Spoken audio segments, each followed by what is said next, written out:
بسم الله الرحمن الرحیم.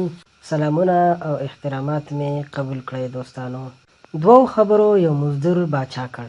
یو هوښیار سړی د لارې څنګ ته ناستو. پر لاره روان سړي دغه ناست سړي ته وویل څنګه ناست یې؟ ناست سړي ورته وویل زه خبرې خرڅوم. سړي ورته وویل څنګه خبرې خرڅوي؟ قیمت یې څو دی؟ ناست سړي ورته بیا وویل یو دانه خبر په 1000 روپۍ خرڅوم.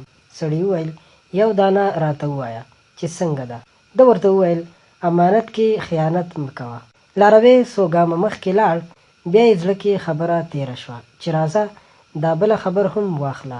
بیا یې ترې پوښتنه وکړه بله خبره هم راته ووایه. ناست سړي ورته وویل کله چې اذان واورې نو سمدستي جومات ته ځه او لمونځ کوه. سړي دا خبرې په ذهن کې وساتلې او روان شو. دا سړی یو وخت یو باچا ځان سره مزدور ونیو. باچا له کوره بل ځای ته په سفر لاړو او خپله میرمن، لور او نور ټول کور یې د امانت په شکل همدې سړي ته پرېښودو. د شپې ناوخته له دغه مزدور سړي نه د باچا ښځې د زنا غوښتنه وکړه، خو مزدور سړي ورسره ونه منله، ځکه هغه خبر چې په 1000 روپیو یې اخیستې وه فکر ته راغله او دغه کار یې ورسره ونه کړ. کله چې باچا له سفره بیرته کور ته راغی، اوازه وه چې د باچا ښځې مزدور سره زنا کړې ده. باچا ډېر غوسه و او د مرګ لپاره یې ورته لار لټوله. باچا دا فیصله وکړه چې قصاب ته ورغی، ورته یې وویل چې سبا مې د غوښې لپاره څوک درته راولېږو نو مخکې له خبرو یې سر پرې کړه او ما ته یې راوړه. باچا مزدور سړی سبا قصاب ته ولېږو چې په لاره کې د اذان غږ تر غوږ شو نو سمدستي جومات ته د مانځه ادا کولو لپاره ننوتو.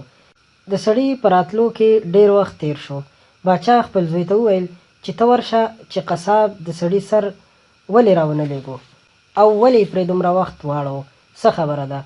د باچا زوی چې قصاب ته ورغی نو قصاب لومړی د باچا د زوی نه سر وواهه. مزدور چې قصاب ته ورغی ورته یې وویل چې د باچا څه تا سره دي هغه راکړه. قصاب بوجۍ ورکړه او باچا ته یې وروړه. باچا چې بوجۍ خلاصه کړه د زوی سر یې پکې ولیدو. زیات خفه او حیران شو. باچا مزدور ته وویل پوه شوم ته پاک یې، باور لرم چې تا هیڅ ګناه نه ده کړې. دا زما باچاهي له نن نه وروسته ستا شوه.